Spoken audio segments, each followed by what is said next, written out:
हाँ तो फ्रेंड्स, हम लोगों ने अब तक क्या किया है, हम लोगों ने अब तक कैरेक्टरिस्टिक्स ऑफ केमिकल रिएक्शन किए, जिसमें हम लोगों ने 5 करैक्टर को डिस्कस किया। क्या और करैक्टर भी हो सकते हैं? हो सकते हैं।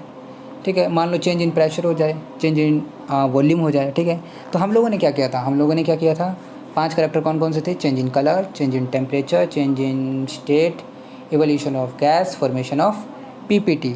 और हर एक करैक्टर के दो दो एटलीस्ट एग्जाम्पल हम लोगों ने देखा था। ठीक है, एक और बात याद रखनी है क्या, कि किसी भी केमिकल रिएक्शन में कोई रिएक्शन अगर हो रहा है, अगर उसको ऑब्ज़र्व कर रहे हो, तो ऑब्ज़र्व कर रहे हो तो सिर्फ ये मत देखना कि खाली उसमें गैस ही निकलेगा या फिर चेंज इन टेम्परेचर ही होगा। ठीक है, हो सकता है चेंज इन टेम्परेचर भी हो रहा हो और गैस भी इवॉल्व हो रही हो और कलर में भी चेंज आ रहा हो। ठीक है, तो डिपेंड करता है रिएक्शन टू रिएक्शन के वो कितने करैक्टर शो कर रहा है। ठीक है, तो जितने करैक्टर शो कर रहा है उतना हमें ईजी रहेगा क्या करने में, ऑब्ज़र्व करने में। ठीक है, और हम लोगों ने बात किया था एंडोथर्मिक और एक्सोथर्मिक के बारे में। तो एंडोथर्मिक वो रिएक्शन जिसमें हीट निकलती है या जाती है, हीट ऑब्ज़र्व होती है, मतलब टेम्परेचर डाउन हो जाता है उस रिएक्शन में। और एक्सोथर्मिक जिसमें हीट रिलीज़ होती है। एक्सो का मतलब बाहर, थर्म का मतलब समझ में आ रहा है, थर्म मतलब हीट, थर्मामीटर सुना होगा आप लोगों ने। ठीक है, थर्म मतलब हीट, थर्मा मतलब हीट, मीटर मतलब टू स्केल मतलब नापने वाला। ठीक है, तो वैसे एक्सोथर्मिक, ठीक है, एक्सोथर्मिक जिसमें हीट रिलीज़ होता है। ठीक है, तो इसके हम लोगों ने एग्जांपल देखा, जैसे कि रेस्पिरेशन सुना है, रेस्पिरेशन। तो जो हम लोगों ने खाना लिया, ग्लूकोज लिया, वो ग्लूकोज सेल में जाएगा, ग्लूकोज सेल में जाएगा तो ऑक्सीजन भी सेल में जाता है ब्लड के थ्रू। तो वहाँ पे क्या होता है, उनका रिएक्शन होता है ग्लूकोज प्लस O2। ये एक रिएक्शन हम लोगों ने देखा था, जिसमें क्या होता था, हीट इवॉल्व हो रहा था, हीट निकल रहा था। ठीक है, एनर्जी बन रहा था, तो वो भी एक तरह का क्या है, एक्सोथर्मिक रिएक्शन है। बात है नहीं समझ में? तो ये हम लोगों ने पिछली वीडियो तक कर लिया था। ओके, आज हम लोग देखेंगे क्या, केमिकल इक्वेशंस के बारे में, कि हम लोग केमिकल इक्वेशन को कैसे रिप्रेजेंट करते हैं। ठीक है, ये एरो का क्या मतलब है, वैसे हम लोगों ने बात कर लिया था एरो का क्या मतलब है, फिर भी दोबारा से हम लोग यहाँ पे बात कर लेंगे। तो चलिए एक एक लाइन पढ़ते हैं और देखते हैं इसमें क्या क्या गिवन है। ठीक है, चलिए। The method of representing a chemical reaction with the help of a symbol and formula of the substance involved in it is known as a chemical equation। तो देखिए, मान लीजिए मैं अगर एक एग्जांपल लेता हूँ कैल्शियम कार्बोनेट का, जो कि स्टार्टिंग से लेता आ रहा हूँ केमिकल, और इसको मैंने हीट कर दिया, CO बनता है प्लस CO2 बनता है। तो ये एक ऐसा मेथड है क्या करने का, रिप्रेजेंटेशन करने का, इसका सिंबल एंड फॉर्मूले का। देखो यहाँ पे हम लोगों ने क्या, यहाँ पे कैल्शियम कार्बोनेट लिखा ऐसे वाला, ऐसे ऐसे करके लिखा है। अरे क्या हो रहा है ये,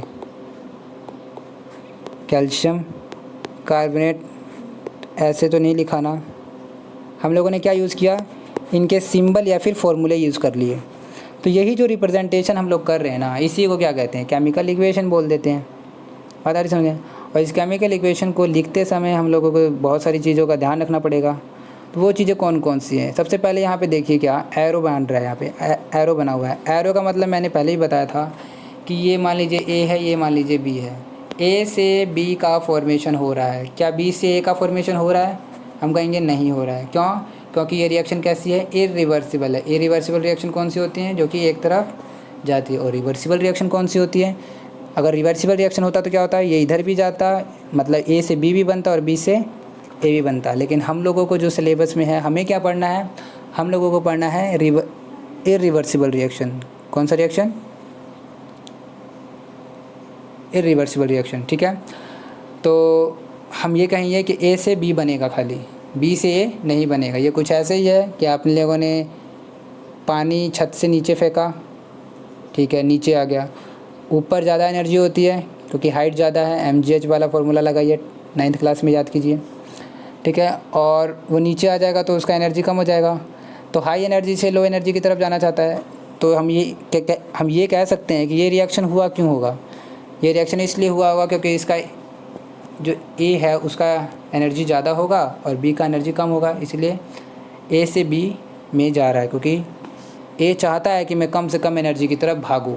ठीक है, टेक्निकली क्या बोलूँगा, A चाहता है कि मैं स्टेबिलिटी गेन करूँ, स्टेबिलिटी गेन करूँ। ओके, तो ये जो पानी नीचे आ रहा है हाई एनर्जी से लो एनर्जी की तरफ, ओके नीचे आ रहा है। अच्छा, अगर इसको वापस ले जाना तो क्या करोगे? क्या नॉर्मल कंडीशन में ये संभव है कि भाई आपने पानी नीचे फेंका और ये पानी ऊपर आ गया? ठीक है, इवेपोरेशन की बात नहीं कर रहा हूँ, ठीक है, वो एक अलग चीज़ है। पानी का पानी ऊपर आ जाए, जैसे पानी फेंका है उतना पानी ऊपर आ जाए, तो ये संभव नहीं है। तो इसके लिए आप क्या यूज़ करते हो? एक्सटर्नल फोर्स यूज़ करते हो या फिर एक्सटर्नल कोई इंस्ट्रूमेंट यूज़ करते हो, ठीक है, जो कि आपको क्या बताएगा, जो कि आपका क्या हेल्प करेगा इस पानी को ऊपर ले जाने में, ठीक है। तो एक्सटर्नल सोर्स आप यूज़ कर रहे हो ना, अलग से कुछ यूज़ करो। नॉर्मल कंडीशन में तो ऐसा नहीं होता है, ठीक है, आपको कुछ एनर्जी लगानी पड़ी। वैसे ही ए से बी तो बन गया, बी से अगर ए बनाना है तो आपको वही काम करना पड़ेगा, एक्सटर्नल फोर्स लगाना पड़ेगा, कुछ ऐसा करना पड़ेगा जिससे ए बन जाए, ठीक है। ए से बी बनना is a spontaneous, stability gain कर रहा है, लेकिन बी से ए बनना अनस्टेबिलिटी गेन करेगा ना, क्योंकि ए तो बनना ही नहीं चाहता था, क्योंकि ए की एनर्जी हाई है, ठीक है। तो ये हमारा नेचर में चलता रहता है कि हर एक चीज़ चाहती है क्या, लो एनर्जी की तरफ जाने की कोशिश करती है, ठीक है, हाई एनर्जी से लो एनर्जी की तरफ भागती है कोई भी चीज़। ओके, तो हम लोगों ने रिप्रेजेंटेशन की बात की और एरो के बारे में बात किया, और एरो के लेफ़्ट साइड में आपका रिएक्टेंट होता है और राइट साइड में आपका प्रोडक्ट होता है। ओके, तो यहाँ देखिए एग्जांपल यहाँ पे लिया हुआ है क्या, let us take one example to understand the meaning of a chemical equation clearly. Zinc metals react with dilute sulphuric acid. तो ये आपका जिंक मेटल है, देखो जिंक आयन नहीं बोला है, चीज़ों को समझो। जिंक मेटल बोलेगा तो आप जर्डन लिखोगे, ठीक है, कन्फ्यूज़न रहता है कि कभी तो Zn+2 लिख देते हैं, कभी कुछ लिख देते हैं। तो जिंक मेटल बोलेगा तो आपको ये लिखना है, जिंक आयन बोलेगा तो आपको ये लिखना है। समझ में आता है क्यों? क्योंकि ये 2 इलेक्ट्रॉन दे देता है। क्यों दे देता है? क्योंकि इसकी चाहत है, ठीक है, कि 2 इलेक्ट्रॉन देना ही चाहता है ये, ठीक है। अब तुम कहोगे ऐसा क्यों है, तो इसके लिए आपको 11-12 तक वेट करना पड़ेगा। फिलहाल ये याद रखो कि आपका, अब देखो 11-12 तक क्या याद, मतलब वेट क्या नाम करना है। आप समझ सकते हो कि जब जिंक से Zn+2 बन रहा है, क्यों बन रहा होगा? क्योंकि ये स्टेबिलिटी गेन कर रहा होगा। समझ रहे हो बात को? यहाँ से ये क्यों बन रहा है? इसको 2 इलेक्ट्रॉन देने में खुशी है, किसी को इलेक्ट्रॉन दे देगा और अपना +2 रहेगा, ये खुश रहना चाहता है। समझ में आ रही बात? ठीक है, तो इसलिए ये रिएक्शन हो जाएगा, फिजिबल है ये रिएक्शन, ठीक है। तो वो तो बात अलग है, हम वापस आते हैं इस पर। तो जिंक आपने लिया और सल्फ्यूरिक एसिड दोनों को मिलाया, क्या बनता है आपका? जिंक सल्फेट और हाइड्रोजन, ठीक है। अब थोड़ा हाइड्रोजन के बारे में थोड़ा देख लेते हैं क्या है। जब हाइड्रोजन बोला तो क्या H लिखोगे या H2 लिखोगे? थोड़ा रिकॉल करो, जब मैंने ऑक्सीजन बोला तो क्या मैं O2 लिखता था या सिर्फ O लिखता था? देखिए दोनों में अंतर है, ठीक है। O2 का मतलब मैंने बताया था कि इसका मतलब होता है ये, और O का मतलब तो सिर्फ ऑक्सीजन एक एटम है। वैसे ही H2 का मतलब जब यहाँ लग जाए 2, ये 2 यहाँ भी तो लग सकता था, क्या दिक्कत थी? देखिए इस 2 और इस 2 में दोनों में डिफरेंस है। क्या डिफरेंस है चलिए देखते हैं। ये ज़रूरी है आपको जानना है, क्योंकि बाद में कन्फ्यूज़न होता है, हम लोग कुछ और ही करने लग जाते हैं। तो अगर यहाँ सामने लिखा होता है तो इसका मतलब होता है कि ये हाइड्रोजन तो हैं पर 2 ऐसे हैं। और इसका क्या मतलब होता है? इसका मतलब ये होता है हाइड्रोजन 2 हैं पर दे आर बॉन्डेड, मतलब आपस में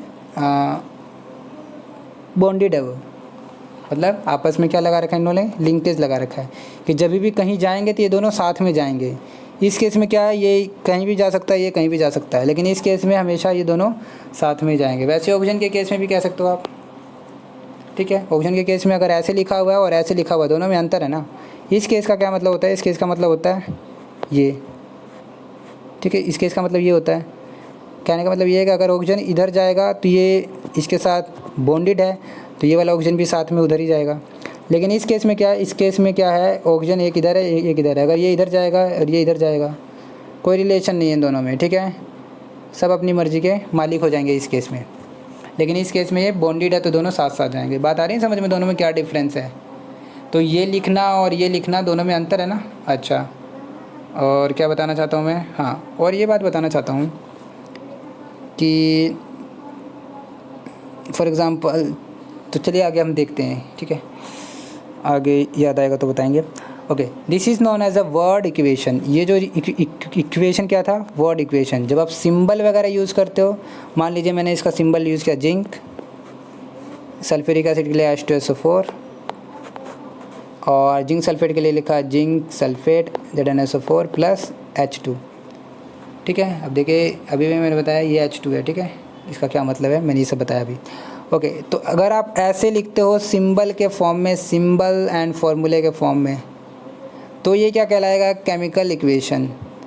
जब आप ऐसे लिखोगे जिस तरीके से इन्होंने अभी लिखा हुआ है यहाँ पर, ये वाला पैटर्न जो फॉलो किया है कि जिंक का नाम लिखा है, सल्फ्यूरिक एसिड लिखा है और एरो लगाया है, तो ये आपका क्या कहलाएगा, वर्ड इक्वेशन। क्या कहलाएगा, वर्ड इक्वेशन। समझ में आ रही है बात। ओके, आगे चलते हैं। तो we can change this word equation into chemical equation by writing the symbol and formula of the various substances in place of their names. ठीक है, तो वर्ड इक्वेशन को आप लोग किस में कन्वर्ट कर सकते हो, केमिकल इक्वेशन में। कैसे, सिंबल और वर्ड का यूज़ करके, सिंपल। ठीक है, आगे देखिए। तो यही मैंने जो अभी बताया, हम लोगों ने डिस्कस किया जो, वही सारी चीज़ें हैं। क्या, सिंबल ऑफ जिंक क्या होता है, Zn होता है। Okay, formula of sulphuric acid क्या है, H2SO4, ये आपको पता ही है। फार्मूला ऑफ जिंक सल्फेट, चलो अगर फार्मूला ऑफ जिंक सल्फेट याद नहीं आ रहा है तो आपको ये पता होना चाहिए जिंक कितना चार्ज कैरी करता है, +2। मतलब जिंक रेडी रहता है कितने इलेक्ट्रॉन देने के लिए, 2 इलेक्ट्रॉन। तो क्या बन जाता है, Zn+2। तो जिंक सल्फेट बोला तो ये है जिंक, और सल्फेट के लिए क्या होता है, SO4 2-। तो हम क्या बोलेंगे, हम ये बोलेंगे जिंक +2 SO4 2-। तो इधर आ जाएगा, ये इधर आ जाएगा, तो क्या बन जाएगा, Zn2SO4 2। ठीक है, अब देखिए यहाँ पे भी +2 है और यहाँ पे भी -2 है, यहाँ पे +2 और यहाँ पर -2 है, तो दोनों को मिला दोगे तो न्यूट्रल हो जाएगा ना। बात आ रही समझे। तो ये दोनों कैंसिल ही कर दो, तो बचा क्या आपके पास, जिंक सल्फेट, इस तरीके ZnSO4। तो ये आपको फॉर्मूले आपको याद करने हैं। याद करने का धीरे धीरे आपको आपके माइंड में बैठ भी रहा होगा। कैल्शियम कार्बोनेट का हो गया है, CO2 भी आता है आपको। ठीक है, सल्फ्यूरिक एसिड का फॉर्मूला भी याद हो गया होगा आपको, और जिंक सल्फेट का भी हो गया होगा। ओके, और फार्मूला ऑफ हाइड्रोजन तो आपको ये पता है इसका क्या मतलब है और इसका क्या मतलब है। ठीक है, तो ये बोलेंगे कि ये 2 एटम हैं। ठीक है, ये बोलेंगे हाइड्रोजन गैस है। ठीक है, ओके। अब तुम ये पूछ सकते हो ये लिखने में क्या हर्ज है। ठीक है, तो नेचर में भैया ये नहीं मिलता हमें, नेचर में ये हमेशा किसी के साथ ही रहता है। समझ रहे ना। स्टार्टिंग में जब आप इस दुनिया में आते हो तो आपके पास माता पिता होते हैं ना, कोई साथ में रहता है। तो वैसे ही आप माता पिता पे डिपेंडेंट हो। ठीक है, हम लोगों की बात करें, लेकिन कुछ कुछ स्पीसीज़ में क्या होता है, इंडिपेंडेंट होता है। जैसे बर्थ हुआ वो अलग हो जाते हैं बिल्कुल। ठीक है, तो हम लोग डिपेंडेंट है। वैसे ही यहाँ पर क्या है कि ये हाइड्रोजन है एक दूसरे पर डिपेंडेंट है। मतलब इस फॉर्म में तो बिल्कुल ही नहीं रहेगा। ये चाहता है कि भैया कोई आ जाए मेरे साथ, क्या बना ले, बॉन्ड बना ले, तब जाके क्या होगा, स्टेबिलिटी गेन होगा। समझ रहे हो, सब स्टेबिलिटी का खेल है। अगर हाइड्रोजन ऐसे अकेला रहेगा तो वो क्या है, अनस्टेबल है, घूम रहा है ऐसे ही लापरवाही की तरह। लेकिन वो किसी के साथ बॉन्डेड हो जाता है तो क्या हो जाता है, एक स्टेबिलिटी गेन आता है। बातों को समझ रहे होगे, लिंक भी कर पा रहे होगे किसी और चीज़ से, है ना, पता है मेरे को। तो चलिए आगे देखिए। So putting the symbol and formula of all the substances in the above word equation we get the following chemical equation. समझ में आ रही बात। तो इस तरीके से हम लोगों को ये मिल गया। लेफ्ट हैंड साइड में रिएक्टेंट बोलते हैं, राइट हैंड साइड में क्या बोलते हो, प्रोडक्ट। ये एरो क्या बता रहा है, डायरेक्शन ऑफ रिएक्शन, ये इधर से इधर आ रहा है। ठीक है, ओके, आगे देखते हैं क्या लिखा हुआ है। द सब्सटेंसेस विच कंबाइन और react are known as reactant. जो सब्सटेंस आपका रिएक्ट होगा उसे क्या बोलोगे, कंबाइन करेंगे जो, क्या बोलोगे उसे, रिएक्टेंट। ठीक है, जैसे कि zinc and sulphuric acid are the reactant here. ठीक है, तो जिंक और सल्फ्यूरिक एसिड क्या आपके यहाँ पर रिएक्टेंट है। The reactant are always return on the left hand side in a equation with the plus sign. समझ में आ रही बात। जो भी रिएक्टेंट अगर लेफ्ट हैंड साइड में मान लो 2-3 रिएक्टेंट है तो उनके बीच में साइन कैसा रहेगा, प्लस का साइन रहेगा। अब ये हम आगे जाके देखेंगे कि प्लस का ही साइन क्यों रहेगा। ठीक है, लॉ ऑफ कंजर्वेशन ऑफ मास हम आगे देखेंगे, लॉ ऑफ कंजर्वेशन ऑफ मास के बारे में पढ़ेंगे तो समझ में आ गया प्लस का ही साइन क्यों है, मल्टीप्लाई का साइन क्यों नहीं कर दिया। जिंक ऐसे कर देता मल्टीप्लाई H2SO4, ऐसे क्यों नहीं किया, समझ रहे हो बात को। तो ये क्यों नहीं किया, प्लस ही साइन क्यों आएगा, या फिर माइनस साइन चलेगा। तो माइनस और प्लस एक ही ऑपरेशन होता है बेसिकली, ठीक है। अगर इधर जाओ तो माइनस हो जाएगा, इधर जाओ तो प्लस हो जाता है, ठीक है। तो हम बात करेंगे प्लस या फिर मल्टीप्लाई के बारे में बात करेंगे। तो मल्टीप्लाई क्यों नहीं हुआ, ठीक है, प्लस का ही साइन क्यों आया। ओके, आगे देखिए आ गया। Okay, the new substance is produce in a reactant known as product. ये आपका हो गया प्रोडक्ट, जो कि नया सब्सटेंस बनेगा और इसकी केमिकल प्रॉपर्टीज़ बिल्कुल अलग होगी, ठीक है। Zinc sulphate and hydrogen are the product in this case, जो कि हम लोगों ने देखा। The products are always written on the right hand side in an equation with plus between them, ठीक है। तो ये भी वैसा ही है, इसके साथ भी क्या होगा, अगर दो प्रोडक्ट है तो उसको भी कैसे रिप्रेजेंट करना है, आपको प्लस साइन रखना है बीचों बीच, ठीक है। ओके, अब ये एरो के बारे में बात कर रहा है, जो कि हम लोग स्टार्टिंग से ही बात कर रहे हैं। ओके, देखते हैं क्या है। द एरो साइन, जो कि ये आपका है, pointing toward the right hand side is put between the reactant and product. This arrow, reactant और प्रोडक्ट के बीच में आपको ये एरो रखना है, जो कि समझ में भी आता है क्यों रखना है। This arrow indicates that the substances written on the left hand side are combining to give the substances written on the right hand side in the equation, ठीक है। तो ये बात अभी आपको समझ में आ रही होगी भैया। It should be clear by now that a chemical equation is a shorthand method of representing a chemical reaction। समझ में आ रही है। अब इतना बड़ा बड़ा लिखूँ, अगर मैं बोलूँ आपको मीथेन प्लस ऑक्सीजन गैस, ऐसे लिखूं और क्या बनाऊं, क्या बनेगा इससे, वाटर प्लस में क्या बनेगा, बोलो बोलो, CO2 मतलब कार्बन डाइऑक्साइड,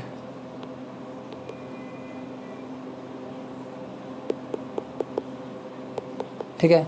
तो इतना बड़ा बड़ा लिखने से अच्छा क्या लिखें, शॉर्ट हैंड में लिखें, जो कि आपको सिंबल अगर याद होंगे तो ही तो होगा, फॉर्मूला अगर याद होगा तो ही तो होगा, ऐसे लिख दे। तो ये जो तरीका है इसे आप क्या कहते हो, केमिकल इक्वेशन। ओके, अब आता है मेन, जो हमारा केमिकल इक्वेशन में ज़्यादातर मेन रहता है, वो क्या होता है, balanced and unbalanced chemical equation, ठीक है। तो इसको हम देखते हैं अभी।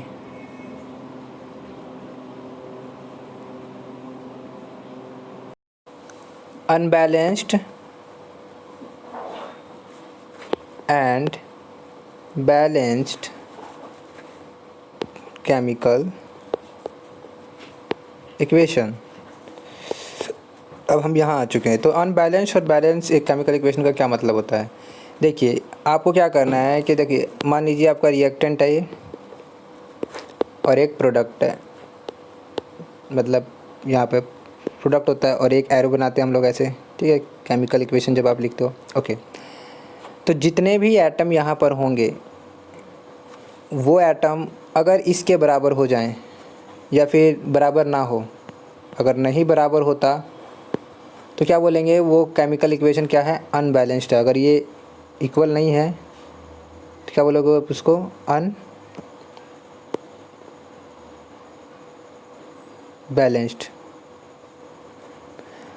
फॉर एग्ज़ाम्पल मान लीजिए H2 प्लस O2 लिया मैंने, ठीक है, और बनता है आपका वाटर। थोड़ा देखिए ध्यान से, H2 एक मॉलिक्यूल है, इसमें कितने एटम आपको मिलेंगे, 2। यहाँ पर ऑक्सीजन है, इसमें कितने एटम है, 2। टोटल एटम कितना हो गए, 4, ठीक है। यहाँ देखिए वाटर में number of atom of hydrogen कितने हैं, 2। एक ऑक्सीजन एटम आपको मिल रहा है, टोटल कितना हो गया, 3। तो यही तो है अनबैलेंस्ड इक्वेशन। ये आपका रिएक्टेंट था, ये आपका प्रोडक्ट था। रिएक्टेंट के जो एटम वो कितने हैं, एटम्स कितने हैं, 4, और आपके प्रोडक्ट के एटम्स कितने हैं, 3 हैं।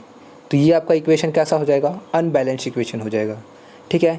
तो इसको बैलेंस करना है, तो वो कैसे करें, तो देखिए बैलेंस करने का क्या मतलब है कि हमारे एटम्स क्या हो जाएं, बराबर हो जाएं। चलिए कोशिश करते हैं एक बार बैलेंस करने की, फिर देखते हैं हम कहाँ गड़बड़ी कर रहे हैं बैलेंस करने में, मतलब हमको क्या नहीं करना है बैलेंस करते वक्त।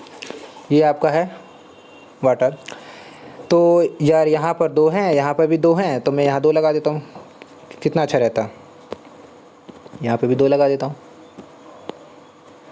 अगर मैं यहाँ 2 लगाता हूँ तो जो एक रूल है बैलेंस करते वक्त आपको ध्यान में रखना है, वो पहला रूल क्या है, जब भी किसी केमिकल इक्वेशन को बैलेंस करोगे, कि आपको फार्मूला चेंज नहीं करना है।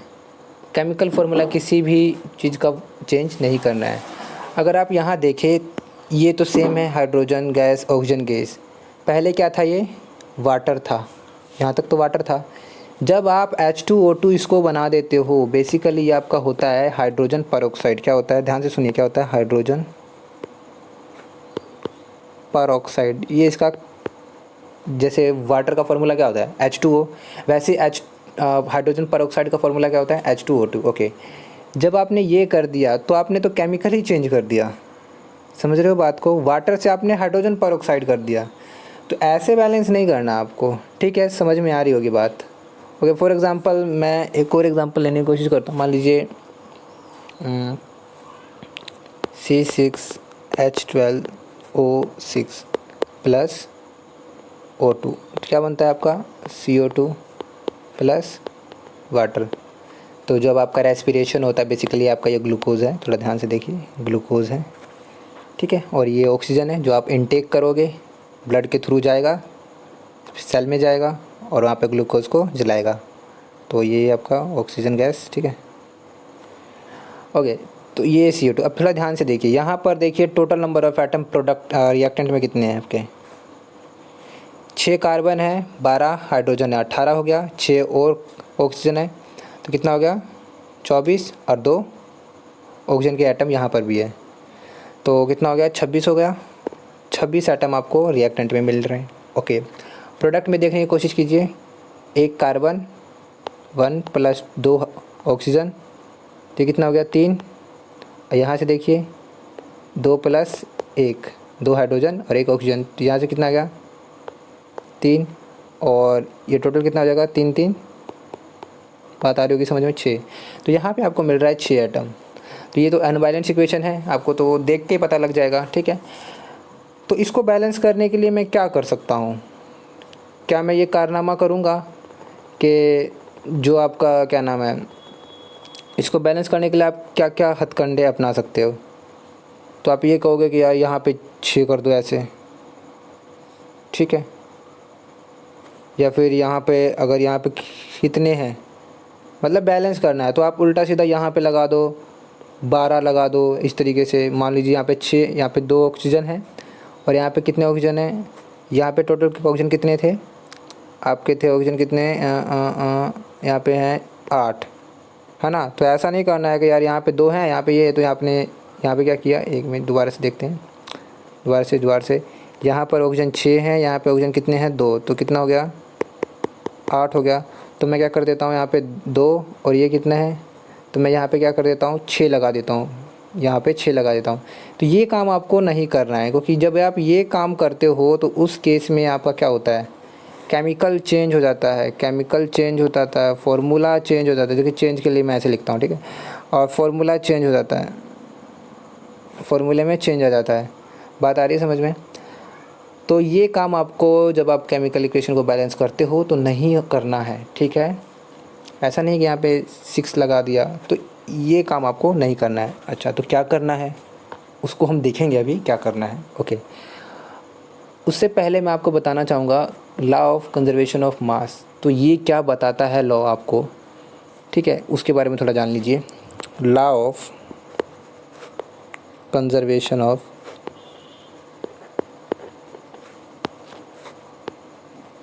मास, तो ये लॉ आपको क्या बताता है, देखिए सिंपल सा, देखिए ये आपका तराजू है, मान लीजिए ये आपका एक तराजू है, ठीक है, तराजू में दोनों तरफ होता है, ठीक है, तो ये ऐसे, ठीक है। अगर ये बैलेंस करना है इसको, तो क्या करते हैं हम लोग, बैलेंस करना है तो यार जितना मास यहाँ पर होना चाहिए वहाँ उतना ही मास यहाँ पे होना चाहिए, ठीक है। मास और वेट अलग चीज़ होती है, ठीक है, मैंने आपको मास बोला है, ठीक है। जब आप साइंस में बात करेंगे तो आप ज़्यादातर मास की बात करेंगे, ठीक है, तो मास के बारे में बात कर रहा हूँ। ओके, तो जितना मास यहाँ होगा उतना ही मास यहाँ होगा, ठीक है। तो यही काम आपको केमिकल इक्वेशन को बैलेंस करते वक्त आपको ध्यान में रखना है। Basically law of conservation of मास ये बोलता है कि matter can not be created nor be destroyed. इसका मतलब ये हुआ कि आप किसी भी चीज़ को ना तो बना सकते हो ना बिगाड़ सकते हो। फॉर एग्ज़ाम्पल आपने कैल्शियम कार्बोनेट लिया है, थोड़ा समझने की कोशिश करना, इसको आपने हीट किया, तो हीट करने से मान लीजिए कि ये कंटेनर में था एक, ठीक है, एक कंटेनर में था, यहाँ पे आपका कैल्शियम कार्बोनेट यहाँ पे पड़ा हुआ था, तो ये आपका क्या है CaCO3। आपने इसको हीट किया, हीट करने से आपका क्या बनता है, अगर आपने इसको हीट किया तो क्या बनता था, कैल्शियम ऑक्साइड प्लस CO2, ठीक है।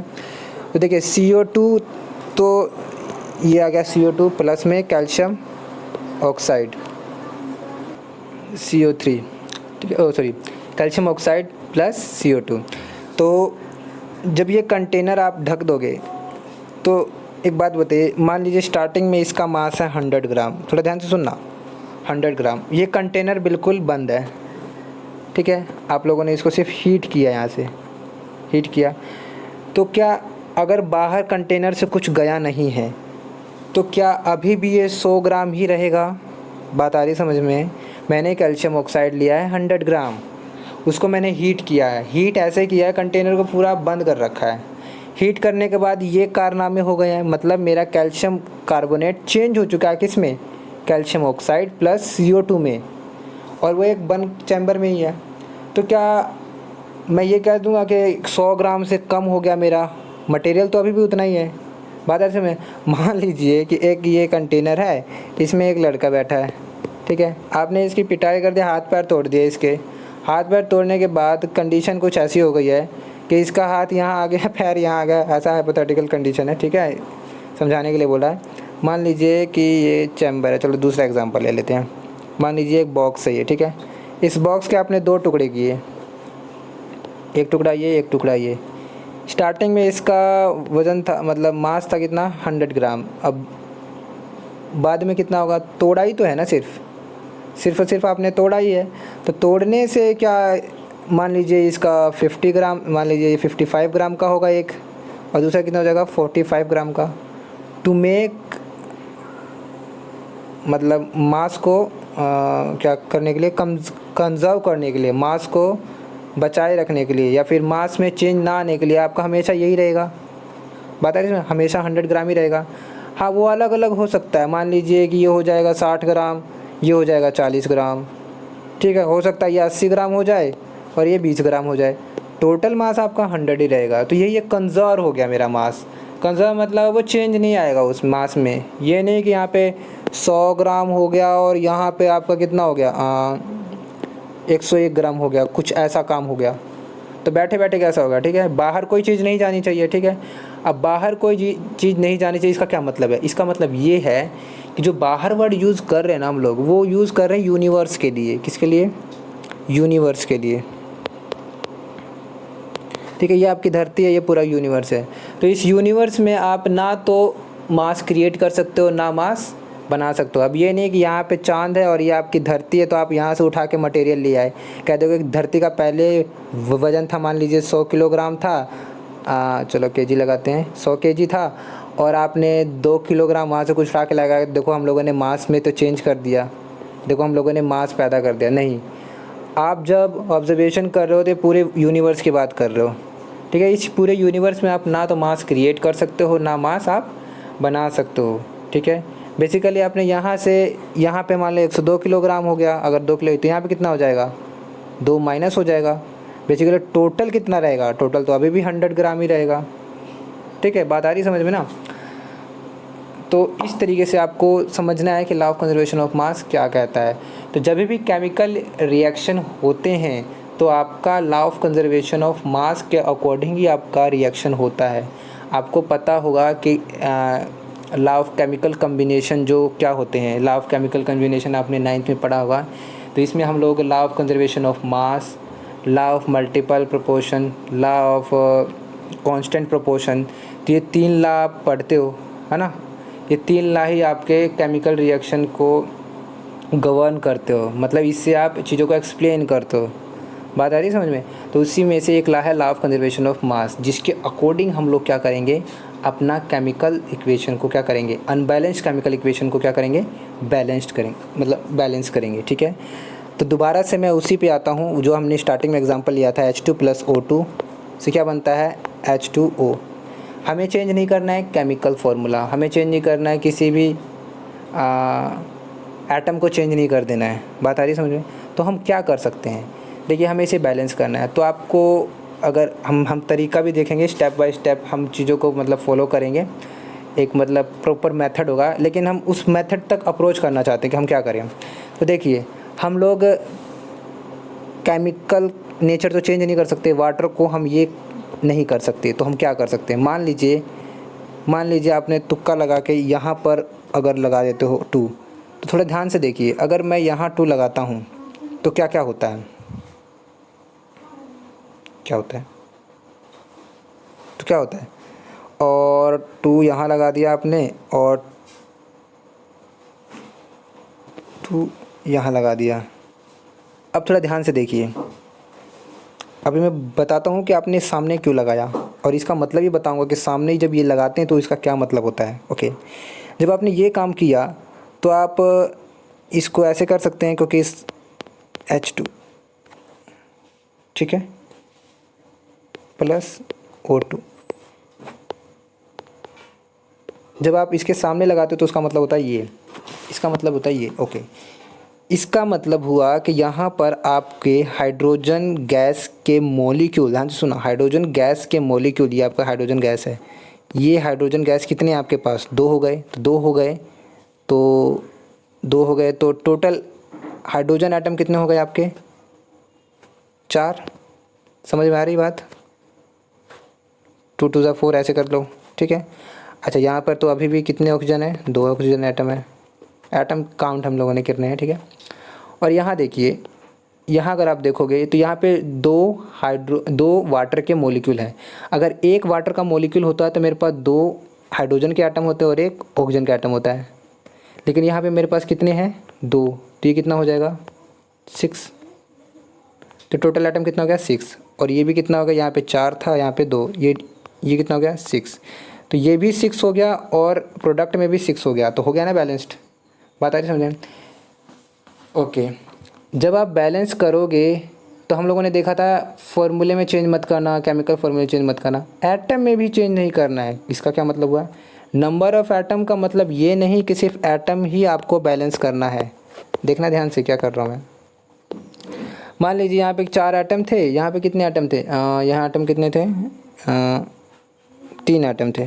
ठीक है, तो इसको बैलेंस करने के चक्कर में आप लोग ऐसे नहीं करोगे कुछ कि यहाँ पे O लगा दिया। ठीक है, कितना शानदार बैलेंस हो रहा है ना, 1 4 हो गया। तो ये काम भी आप नहीं करोगे, इसका मतलब ये हो गया कि जो मेरा अनबैलेंस इक्वेशन है वो पूरा इक्वेशन आपको दिया ही नहीं हुआ था, आपने एक्स्ट्रा उसमें जोड़ दिया प्रोडक्ट। या हमारा प्रोडक्ट तो सिर्फ वाटर ही था ना, उसमें एक्स्ट्रा O2 तो गैस निकलने नहीं वाली थी, मतलब ऑक्सीजन का एटम तो निकलने नहीं वाला था, या फिर अगर हाँ ठीक है, ऑक्सीजन का एटम तो निकलने नहीं वाला था। ठीक है, तो बैलेंस करते वक्त आपको ये सारी चीज़ें भी ध्यान रखने हैं। तो आप अब कर क्या सकते हो, आप सिर्फ और सिर्फ क्या कर सकते हो, O2 लिया और ये आपका क्या है, H2 है। इसी का एग्जांपल ले रहे हैं, बार बार चीज़ों को समझाएंगे और फिर हम बड़े बड़े इक्वेशन भी सॉल्व करेंगे। ओके, तो यहाँ पर आप सिर्फ और सिर्फ क्या कर सकते हो, यहाँ लगा सकते हो आप 2 और यहाँ लगा सकते हो, मतलब जो भी मॉलिक्यूल है, जो भी एटम है, उसके आपके सामने लगाना है कोई भी नंबर, जिससे वो बैलेंस हो जाए। बात आ रही समझ में? ठीक है, अब अगली बात सुनिए, जितने एलिमेंट के एटम की संख्या, मतलब सॉरी, जितने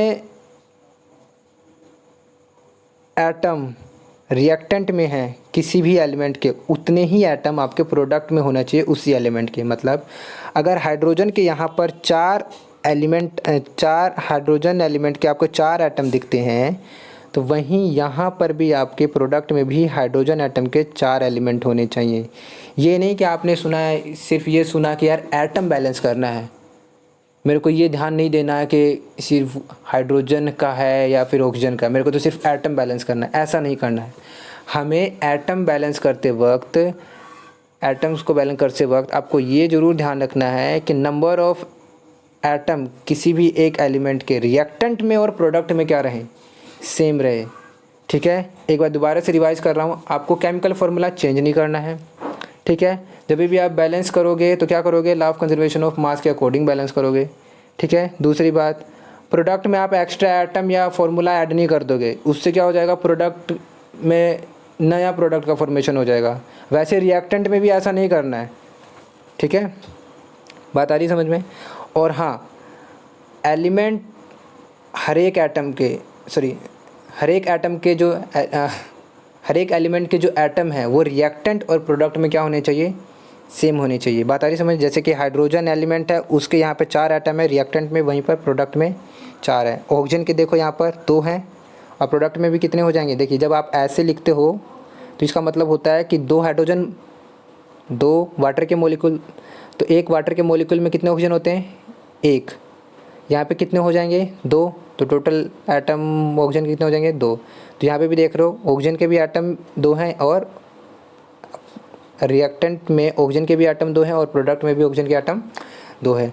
बात आ रही है समझ में। तो इस तरीके से हम लोगों ने क्या कर दिया, इस तरीके से हम लोगों ने इस रिएक्शन को बैलेंस कर दिया।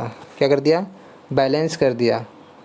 अब थोड़ा देखिए, बैलेंस वाला लिख देता हूँ मैं, जो हमने लिखा अभी बैलेंस किया हम लोगों ने, 2H2O। ओके, तो यहाँ देखिए आपको 4 हाइड्रोजन के एटम, 2 ऑक्सीजन के एटम, 4 हाइड्रोजन के एटम, 2 ऑक्सीजन के एटम, टोटल कितना हो गया, 6 यहाँ पर भी है, 6 यहाँ पर भी है। क्या हाइड्रोजन के एटम 4 यहाँ पर है, हाइड्रोजन के एटम 4 यहाँ पर है, एलिमेंट जो है वो भी सेम है। ओके, तो इस तरीके से हम लोगों ने इसको बैलेंस कर दिया। अब लॉ ऑफ कंजर्वेशन ऑफ मास पे कैसे डिपेंड कर, मतलब वो यहाँ पे क्या कर रहा है। देखिए, मान लीजिए कि यहाँ पे 4 एटम थे हाइड्रोजन के, उसका कुछ मास होगा, तो यहाँ पे भी 4 एटम है हाइड्रोजन के। ठीक है, तो जितना मास यहाँ होगा हाइड्रोजन का, उतना ही मास यहाँ पर भी है। ठीक है, वैसे ही ऑक्सीजन का भी इतना ही है। ठीक है, अगर मैं और टेक्निक और मतलब मास को अगर यूज़ में लाऊँ तो आपको थोड़ा बहुत याद करना पड़ेगा। इसमें क्या याद करना पड़ेगा, आपको पता होगा कि हाइड्रोजन का एटमिक मास कितना होता है, हाइड्रोजन का एटमिक मास कितना होता है, 1 एटमिक यूनिट AMU, 1 MU, या फिर इसको क्या लिखते हो आप, 1 U। ठीक है, और थोड़ा प्रिसाइज करते हो तो 1.008 लिखते हो। ठीक है, तो आपको क्या लिखना है, खाली 1 U लिख देंगे हम लोग, क्या लिखेंगे, 1 U। ओके, तो देखिए हाइड्रोजन का एटमिक मास होता है 1 U। यहाँ पे कितने हाइड्रोजन है, 4, तो टोटल कितना हो जाएगा, 4 U मास। ठीक है, अब आपको ये पता होना चाहिए U क्या है, ये है आपका एटमिक मास यूनिट। ठीक है, अब ये क्यों बनाया गया है, किलोग्राम ग्राम में ही कन्वर्ट कर देते हैं। देखिए क्या होता है ना, अब इतने छोटे छोटे एटम हैं तो इनको मतलब अब इतने छोटे एटम हैं, इनको रिप्रेजेंट करने के लिए, इनके मास को रिप्रेजेंट करने के लिए एक नई यूनिट का फॉर्मेशन किया गया है यहाँ पर। ठीक है, U। ठीक है, एटमिक मास यूनिट। ओके, अभी फ़िलहाल बस इतना याद रखिए कि हाइड्रोजन का एटमिक मास होता है 1 U, और आपका ये जो होता है क्या कहते हैं, यहाँ पे एटम कितने हैं, 4, तो इसका कितना हो जाएगा टोटल, 4 U। अच्छा, ऑक्सीजन का देखिए ऑक्सीजन का होता है 16 U। कितना होता है, 16 U, और यहाँ पर हैं कितने एटम, 2, तो 2 से इंटू करेंगे तो कितना हो जाएगा, 32 U। ठीक है, तो अब इन दोनों को जोड़ोगे, 4 U और 32 U, मास की बात होगी ना, तो यहाँ पे आपको टोटल मिलेगा कितना, 36 U, है ना, 32 + 4 36। अब यहाँ देखिए, अगर यहाँ देखेंगे आप तो ये कैसे लिखा हुआ है, 2H2O। थोड़ा देखिए 2। अब वाटर का देखिए यहाँ देखिए वाटर का मॉलिक्यूलर मास कितना होगा, देखोगे तो H2O। तो हाइड्रोजन का कितना होता है, 1 U, और यहाँ पे कितने हाइड्रोजन है, 2, तो ये हो गया। प्लस में ऑक्सीजन कितना होता है, 16 U, तो इस 16 U, तो इस तरीके से ये कितना हो जाएगा, 2 + 16 U कितना होगा, 18 U। ठीक है, तो वाटर के लिए कितना आ गया, 18 U, और हैं कितने वाटर, 2, तो कितना हो जाएगा, 36 U। तो आप देखोगे कि 36 U, एक मिनट, 36U प्रोडक्ट में भी है और 36U आपका रिएक्टेंट में। तो हो गया ना, मास कंजर्व हो गया, मास कहीं नहीं गया इस दुनिया से, मास वहीं पर है, ठीक है। बस इधर उधर जाने से मास चेंज नहीं हो जाता है, ठीक है। लॉ ऑफ कंजर्वेशन ऑफ मास यही कहता है। बात आ रही है ना समझ में? तो इस तरीके से हम लोग बैलेंस करेंगे। तो क्या हम यहाँ पे तुक्के मारते रहें? जैसे कि हम लोगों ने इस इक्वेशन को बैलेंस करने के लिए तुक्के मारा था। क्या तुक्का मारा था कि H2O था, तो हम लोगों ने देखा यार अगर मैं यहाँ पर 2 लगा देता हूँ तो यहाँ पर हाइड्रोजन के 4 हो जाते हैं, फिर यहाँ पे कम हो जाता है, तो यहाँ कम हो जाता है, तो मैंने यहाँ पे लगा दिया। बात आ रही समझ? आपको लगाना हमेशा आगे ही है, ठीक है। अच्छा, तो फिर इस तरीके से हम लोगों ने बैलेंस किया। क्या ये तरीका हमेशा रहेगा? देखिए, इस तरीक़े को कहते हैं कि आप तुक्का मार के करो कि यहाँ 2 लगा दिया, यहाँ 2 लगा दिया, ठीक है। इस तरीक़े को बोलते हैं हिट एंड ट्रायल मेथड, कि आप तुक्का मार रहे हो, मार मार के देख रहे हो तुक्का। फॉर एग्ज़ाम्पल आप ऐसे भी कर सकते थे इसको, आपको मास ही तो बैलेंस करना है ना। तो देखिए, मैं क्या ऐसे कर दूँ, यहाँ हाफ़ लगा दूँ। अगर मैं यहाँ हाफ़ लगाता हूँ तो मेरे पास क्या होता है, लॉ ऑफ कंजर्वेशन। देखो, आपने केमिकल फार्मूला चेंज नहीं किया, अभी भी O2 है, लेकिन O2 हाफ़, मतलब जो O2 का जो मास है उसका हाफ़ ले लिया हम लोगों ने, ठीक है। O2 के आगे आप कुछ भी लगा दो, उसमें केमिकल में चेंज नहीं आएगा। उसके आगे आपको नहीं लगाना है कि यहाँ पे लगा दिया, 4 लगा दिया, 2 लगा दिया, इस तरीके से आपको नहीं करना है, ठीक है। तो अगर आप ऐसे भी करते हो बैलेंस, तो देखना अभी भी क्या होगा। देखिए, 2 हाइड्रोजन के एटम 1/2 × 2, मतलब 2 एटम थे 1 मॉलिक्यूल ऑफ हाइड्रोजन में, तो हाफ में कितना होगा, इतना, तो ये कितना हो जाएगा 1। तो इस तरीके से ये कितना हो गया 3, और यहाँ पे पहले से एटम कितने हैं, 2 + 1 3। तो इस तरीके से भी बैलेंस कर सकते हो, ठीक है।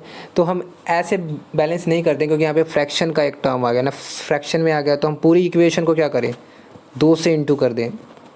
क्या करते, 2 से इंटू कर दे। थोड़ा दोबारा से मैं करता हूँ, थोड़ा वहाँ पे भीड़ भाड़ हो गई थोड़ा। हम लोगों ने ये काम किया,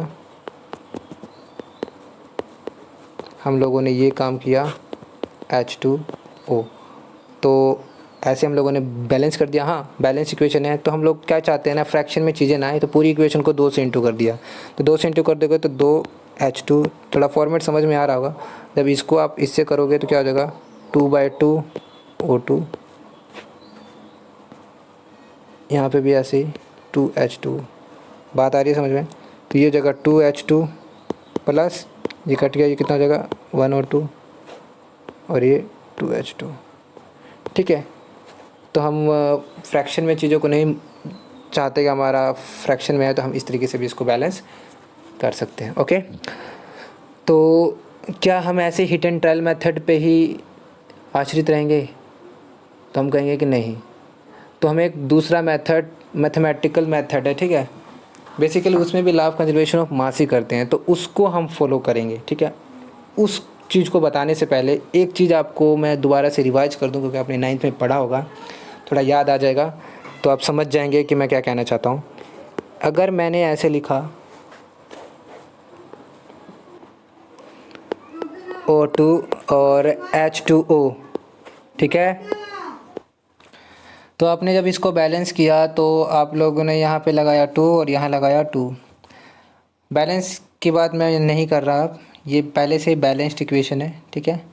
उसमें जब आप ये सामने जो चीज़ें लगा रहे हैं, यहाँ पे जो नंबर लगा रहे हैं, इसे बोलते हैं स्टोइकियोमेट्रिक कोएफिशिएंट, ठीक है, स्टोइकियोमेट्रिक कोएफिशिएंट। इसका क्या मतलब होता है, जब भी आप केमिकल इक्वेशन ऐसे लिखते हैं तो जो ये नंबर आगे आता है, ये जो नंबर आता है, इसको बोलते हैं स्टोइकियोमेट्रिक कोएफिशिएंट। ये नंबर क्या बताता है आपको? बेसिकली जब आप ऐसे 2 लिखते हो तो इसका मतलब क्या होता है, 2 मोल, क्या बोलते हैं इसको, 2 मोल। यहाँ पे अगर कुछ नहीं लिखा है तो बाय डिफ़ॉल्ट यहाँ पे 1 ही रहेगा, तो यहाँ पर इसको क्या बोलेंगे, 1 मोल। मतलब 2 मोल 2 मोल H2 मिलता है 1 मोल O2 के साथ, तो क्या देता है आपको, 2 मोल वाटर। बात आ रही समझ में? मोल के टर्म में हम बात करेंगे। आपको याद आ रहा होगा, थोड़ा सा रिवाइज करा देते हैं। मोल में क्या देखते थे आप लोग 9th क्लास में? मोल क्या है? मोल जस्ट एक नंबर है। क्या है? नंबर। उसकी वैल्यू कितनी है? 6.022 10⁻23। ये कुछ भी नंबर किसी की भी हो सकता है। फॉर एग्जांपल 1 डज़न बोलता था तो क्या मतलब समझते थे? 12। जब हम 1 दर्जन बोलते हैं तो उसका मतलब क्या होता है? 12। ठीक है। 2 दर्जन बोला तो 24। 3 दर्जन बोला तो 36। आधा दर्जन बोला तो 6। वैसे हम लोग इसके बारे में भी बात कर सकते हैं। 1 मोल बोला तो इतना। 2 मोल बोला तो क्या करो, इसको नंबर को इंटू कर दो। 6.022 10⁻23 से इंटू कर दो। ठीक, मतलब 2 से मल्टीप्लाई कर दो। 2 मोल बोला। हाफ मोल बोला तो क्या करोगे, इसको डिवाइड कर दोगे। 6.022 10⁻23। क्या किया हम लोगों ने? 2 से डिवाइड कर दिया हाफ बोला तो। ठीक है। तो इस तरीके से आपका ये जो भी इक्वेशन होता है H2 + O2, अगर कोई बैलेंस्ड इक्वेशन है तो उसमें ये जो आगे नंबर गिवन होते हैं उसका क्या मतलब होता है? ये मोल को शो कर रहे हैं। अब देखिए मोल में अभी मैंने बोला कि 6.022 10⁻23। इसका मतलब इसको करो 2 से इंटू। इसका मतलब क्या हुआ कि इतने सारे आपको H2 इतने सारे H2 आपको रिएक्टेंट में है। और 1 मोल का मतलब 6.022 10⁻23। और इतने और ऑक्सीजन के मॉलिक्यूल O2 इस तरीके से बहुत सारे O2, इतने सारे O2 आपके रिएक्टेंट में हैं। और प्रोडक्ट में क्या है? 2 मोल ऑफ H2O। तो H2O कितने सारे? इतने सारे। बात आ रही समझ में ना? थोड़ा सिंपल उसमें समझाने की कोशिश कर रहा हूँ। इतने सारे। तो ये जो नंबर है बहुत ज़्यादा है। ठीक है। इसको आप ये मत सोचना कि यार क्या कहते हैं इसे, 2 ऑक्सीजन आपका 2 हाइड्रोजन के मॉलिक्यूल आए और 1 ऑक्सीजन का मॉलिक्यूल आया और आपस में कंबाइन करके 2 वाटर के मॉलिक्यूल निकाल के चले गए। तो ऐसा नहीं होता है। ये नहीं कि एक H2 आया और O2 मिल गया तो ऐसा होता है। ठीक है। बहुत ही रेयर होगा। सोच के देखो यार, अगर एयर में अगर बात करूँ, एयर में एक H2 यहाँ पर है, एक O2 यहाँ पर है, तो कितना चांस है कि आपस में मिलेंगे और रिएक्शन का काम करेंगे? ठीक है। बहुत ही कम चांसेस है। तो ये 2 मोल आगे जो लिखा है उसका मतलब है बहुत सारे आपके H2 एटम है। ठीक है। समझ में आ गया होगा? थोड़ा सा विजुलाइज चीज़ों को कर पाओगे कि बहुत ही ज़्यादा नंबर होता है। ठीक है। 10⁻23 का जो मैग्नीट्यूड है बहुत ज़्यादा है। ठीक है। समझ रहे हो बात को? ओके। तो हम लोग अब दोबारा से बैलेंस वाली बात पे आते हैं कि हम लोग इक्वेशन को बैलेंस कैसे करेंगे। तुक्के मारने वाली बात तो कब तक मारते रहेंगे? ठीक है। कोई ऐसा इक्वेशन आ जाए जिसमें हम फंस जाएं, ठीक है, तो उसको कैसे बैलेंस करेंगे? तो उसके लिए हम लोगों एक प्रोसीजर, मतलब एक प्रोसेस को फॉलो करेंगे, मतलब एक मेथड को फॉलो करेंगे। उसको देखते हैं क्या। ठीक है। तो देखिए फॉर एग्ज़ाम्पल वही एग्ज़ाम्पल लेंगे पर उसको थोड़ा तरीके से इसको सॉल्व करेंगे। ठीक है। प्रोसीजर फॉलो करेंगे बिल्कुल अच्छी तरीके से, स्टेप बाय स्टेप। देखिए अगर आपको ये इक्वेशन गिवन है तो आप फटाफट ये काम तो कर ही दोगे कि ये 2 है, ये 2 है। ठीक है। आपको ये जो 2 आपने लगाए ना, फटाफट यही आपने तरीके से निकालना है कि ये 2 ही आएगा। ठीक है। तो देखिए कैसे करना है। आपको ये गिवन है तो आपको करना है क्या? सबसे पहले आपको सबसे पहले जितने भी एलिमेंट हैं, मैंने क्या बोला, जितने भी एलिमेंट हैं उनको पहले लिखना है। मतलब नेम ऑफ, पहले क्या लिखना है? Name of element. ठीक है। स्पेलिंग जो भी है समझ में आ रहा होगा। तो आपके एलिमेंट कितने हैं? टोटल एलिमेंट मतलब कौन कौन से एलिमेंट हैं यहाँ पर? हाइड्रोजन एक है और ऑक्सीजन है। तो यहाँ पे आपने लिखा हाइड्रोजन और ऑक्सीजन। ओके। दूसरा कॉलम आपको बनाना है। दूसरा कॉलम बनाने से पहले आपको क्या करना है? दूसरा कॉलम बनाने से पहले आपको इनके कोफिशिएंट, मैंने क्या बोला था, सामने जो लिखा रहता है, इसके पूरे जो सामने लिखा रहता है उसे क्या बोलते हैं? Stoichiometric coefficient. तो इसके जो सामने, उसके आगे आप क्या लिखेंगे? ए। इसके आगे आप लिख दीजिए बी। इसके आगे आप लिख दीजिए सी। ठीक है। स्मॉल लेटर में लिखना, कहीं ऐसा ना हो कि एलिमेंट का जो सिंबल है और जो आप ये स्टोइकोमेट्रिक कोफिशिएंट का जो सिंबल, मतलब जो भी यूज़ कर रहे हो वो मिल जाए। ठीक है। तो हमने स्मॉल लेटर में सारी चीज़ें ले ली है। तो आपको ये काम करना है, एलिमेंट लिखा उसके बाद आपने ये काम कर दिया, ठीक है। अगर यहाँ पे कुछ और होता तो वहाँ पे डी लग जाता, ठीक है। फिलहाल इतना ही है तो इतना ही रखेंगे, ओके। एग्जाम्पल देखेंगे, फिलहाल चीज़ों को समझो, देखो क्या हो रहा है। नेम ऑफ एलिमेंट लिखा, देन उसके बाद आप लोगों ने ये ए बी सी डी लगा दिया, ठीक है, स्टोइकियोमेट्रिक कोएफिशिएंट। उसके बाद आपको क्या करना है, यहाँ लिखना है रिएक्टेंट, और यहाँ क्या लिखना है प्रोडक्ट। तो 3 कॉलम हो चुके हैं आपके, ठीक है। अब थोड़ा ध्यान से देखिए, बस ये मैथ है, लॉ ऑफ कंजर्वेशन ऑफ मास है ना, कि यार जितने एटम आपके रिएक्टेंट में होने चाहिए उतने आपके एटम कहाँ होने चाहिए, प्रोडक्ट में। और हर एक एलिमेंट के जितने एटम रिएक्टेंट में है उतने एटम आपके प्रोडक्ट में होने चाहिए, ठीक है। एलिमेंट के एटम भी सेम होने चाहिए, ओके। तो देखिए यहाँ पर अगर आपने ए यहाँ लिखा है तो इसका क्या मतलब होता है, अगर आपने ए यहाँ लिखा इसका मतलब ये होता है कि ये इसके साथ मल्टीप्लाई कर रहा है। मतलब मैं ये कह सकता हूँ कि यहाँ पर 2A हाइड्रोजन के एटम है, कह सकता हूँ, समझ रहे हो बात को।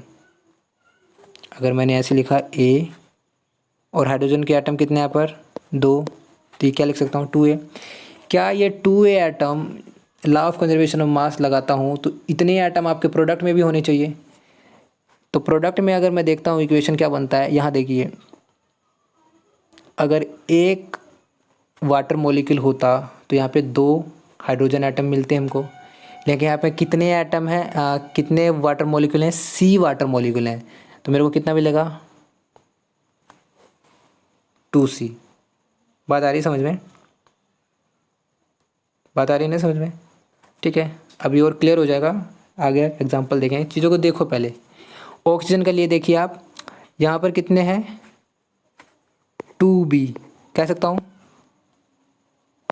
ये मल्टीप्लाई में है ना, तो कह सकता हूँ 2B। यहाँ देखिए जब एक वाटर मॉलिक्यूल में एक ऑक्सीजन होता है तो C वाटर मॉलिक्यूल में कितने ऑक्सीजन होगा C,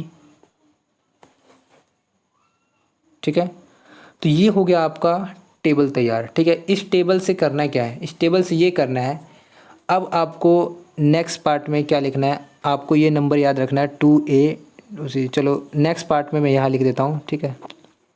नेक्स्ट पार्ट में क्या करना है, आपको इक्वेशन बनाना है, क्योंकि हमें ये पता है लॉ ऑफ कंजर्वेशन ऑफ मास से कि यार जितने एलिमेंट, जितने नंबर, जितने एटम किसी एलिमेंट के रिएक्टेंट में है, ध्यान से सुना, जितने एटम किसी रिएक्टेंट के, जितने एटम किसी एलिमेंट के रिएक्टेंट में हैं उतने ही एटम उस एलिमेंट के प्रोडक्ट में भी होंगे, ठीक है। तो मैंने क्या बोला कि यार यहाँ पे 2A हाइड्रोजन एलिमेंट है, क्या ये प्रोडक्ट के ही बराबर होगा लॉ ऑफ कंजर्वेशन ऑफ मास से देखा जाए तो, है ना। तो ये हमारा एक इक्वेशन बन गया, इसको हमें सॉल्व करना है, ठीक है। और दूसरी इक्वेशन क्या बन जाएगी 2B = C। बात आ रही समझ में। तो ये हम लोगों ने इक्वेशन बना लिया, तो दोबारा से मैं लिख देता हूँ यहाँ पे 2A बराबर है 2C, ये इक्वेशन था। और ये क्या बना था 2B बराबर है C। तो ये दो हमारे पास इक्वेशन थी, इसको सॉल्व करना है, ठीक है। तो मैं मान लेता हूँ लेट के C की वैल्यू क्या है 1, C की वैल्यू क्या है 1। अगर मैं C की वैल्यू 1 रखता हूँ और इक्वेशन 2 में पुट करता हूँ तो B की वैल्यू क्या आ जाएगा 1/2। बात आ रही है समझ में। और C की वैल्यू क्या हो जाएगी, अगर इक्वेशन 1 में मैं C की वैल्यू 1 रखता हूँ तो A की वैल्यू क्या हो जाएगा 1 ही आएगा। बात आ रही है समझ में। तो ये आपके कोफिशिएंट बन गए। तो जो स्टार्टिंग में हम लोगों ने लिखा था AH2 BO2 CH2, तो इनकी वैल्यूज़ हमें मिल चुकी हैं। A की वैल्यू क्या है हमारे पास 1 H2, B की वैल्यू क्या आई 1/2 आया था, कर दिया। C की वैल्यू क्या आया था 1 H2। तो ये हो गया बैलेंस। थोड़ा देखिए चेक करके देखिए, यहाँ पे हाइड्रोजन के एटम कितने हैं 2, यहाँ पे हाइड्रोजन के एटम देखिए कितने हैं 2, यहाँ पे ऑक्सीजन के एटम देखिए कितने हैं 1/2 + 2, मतलब 1/2 × 2 कितना हो गया 1। यहाँ पे ऑक्सीजन के एटम कितने हैं 1, यहाँ पे कितने हैं 1। हो गया ना बैलेंस। लेकिन इस बैलेंस इक्वेशन में ये फ्रैक्शन वाला पार्ट आ गया है, तो इसको हम क्या करेंगे, सॉल्व करेंगे। तो कैसे सॉल्व करेंगे, हम लोगों ने इसको स्टार्टिंग में मतलब पहले भी देख चुके हैं हम लोग। तो अगर ऐसा कुछ कंडीशन आता है तो हम क्या करते हैं, इस पूरी इक्वेशन को जो भी नीचे ये डिनोमिनेटर में है ना उसी से मल्टीप्लाई कर दो पूरी इक्वेशन को। तो ये कितना हो जाएगा, 2H2 प्लस 2O2 क्या देता है, 2H2O। बात आ रही है समझ में। तो ये आपका हो गया, एक मिनट ये क्या कर दिया मैंने, एक मिनट O2, ठीक है। तो ये क्या हो जाएगा, बैलेंस इक्वेशन, ठीक है। इसमें भी अगर आप देखोगे तो यहाँ पे हाइड्रोजन आइटम 4 हैं, तो यहाँ पे हाइड्रोजन आइटम देखिए चेक करिए, यहाँ पे भी 4 होगा। यहाँ पे कितने हैं, 2, और यहाँ पे ऑक्सीजन कितने आइटम है, 2, ठीक है। तो इस तरीके से ये बैलेंस इक्वेशन हो गया। अब हम नेक्स्ट पार्ट में हम लोग इसके एग्जांपल्स देखेंगे, बहुत सारे एग्जांपल देखेंगे, ठीक है। और देखेंगे किस किस कंडीशन में क्या क्या चीज़ें हो रही हैं, क्योंकि हमें वहाँ पर ये भी चेक करना होगा कि यार अगर कैल्शियम, मान लीजिए एल्युमिनियम सल्फेट बोला मैंने, क्योंकि आप भूल चुके होंगे शायद मेरे ख्याल से, मान लीजिए एल्युमिनियम सल्फेट है, तो इस कंडीशन में हम एटम कैसे काउंट करेंगे। चलो एक मतलब थोड़ा सा देख लेते हैं कि नंबर ऑफ़ एटम अगर पूछे इसमें तो कितने बोलोगे।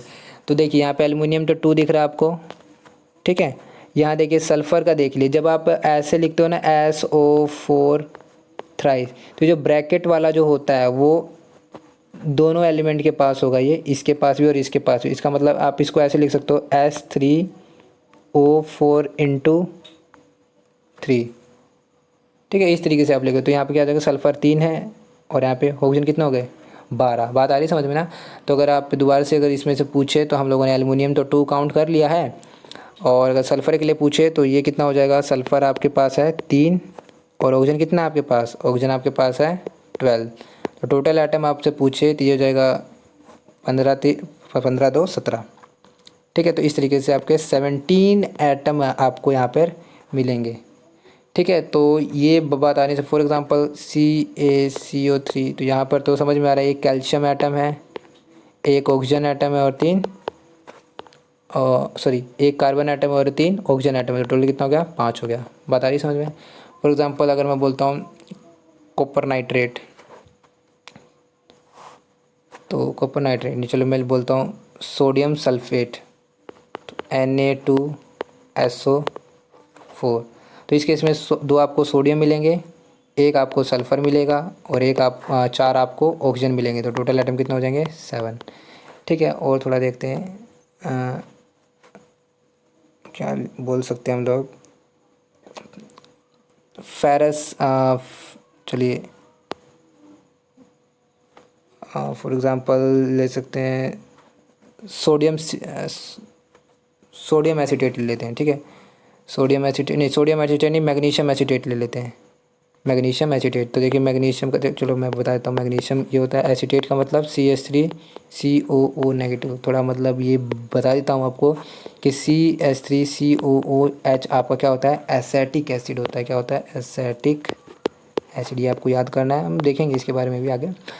और इसको कॉमन नेम आप बोलते हैं ना सिरका वगैरह, तो विनेगर बोलते हैं, क्या बोलते हैं, विनेगर, ठीक है। ओके, फिलहाल तो आपको ये रखना है CH3COH, ओके। अगर इसमें से H हटा दोगे तो मतलब ये नेगेटिव बन जाता है, तो इसे बोलते हैं एसीटेट। क्या बोलते हैं, देखिए एसिटिक एसिड था ये, लेकिन जब इस फॉर्म में आ जाएगा तो क्या बोलेंगे, एसीटेट। एसीटेट 8 वर्ड आ जाता है। नॉर्मली हम लोग जितने भी एनायन लिखते हैं ना, फॉर एग्जांपल मैं बोलता हूँ कार्बोनेट, तो CO3 2-, तो इसमें भी 8 लगता है तो नेगेटिव आ गया, ठीक है। नाइट्रेट बोला तो नेगेटिव आ जाता है, NO3-, ठीक है। नाइट्राइट बोला, 8 वर्ड, तो क्या क्या हो जाते हैं, 8 वर्ड आ जाएगा तो नेगेटिव लगता है हमें। आइट आ गया तो भी, आइड आ गया, आइड जैसे कि सल्फाइड, तो सल्फाइड में क्या होता है 2-, ठीक है। जैसे कि क्लोराइड, ब्रोमाइड, आयोडाइड। तो ये थोड़े से आपको प्रीफिक्स थोड़े आपको दिमाग में रखने हैं कि क्या बोल रहा हूँ, ओके। अगर मैंने बोला एसीटेट तो ये आपको ये याद रखना है CH3CO नेगेटिव। और मैंने क्या बोला, मैग्नीशियम एसीटेट बोलाना है, तो ये होगा, तो आपका फॉर्मूला क्या होगा, Mg2 नहीं, MgCH3COO, है कि नहीं, बात आ रही समझ में।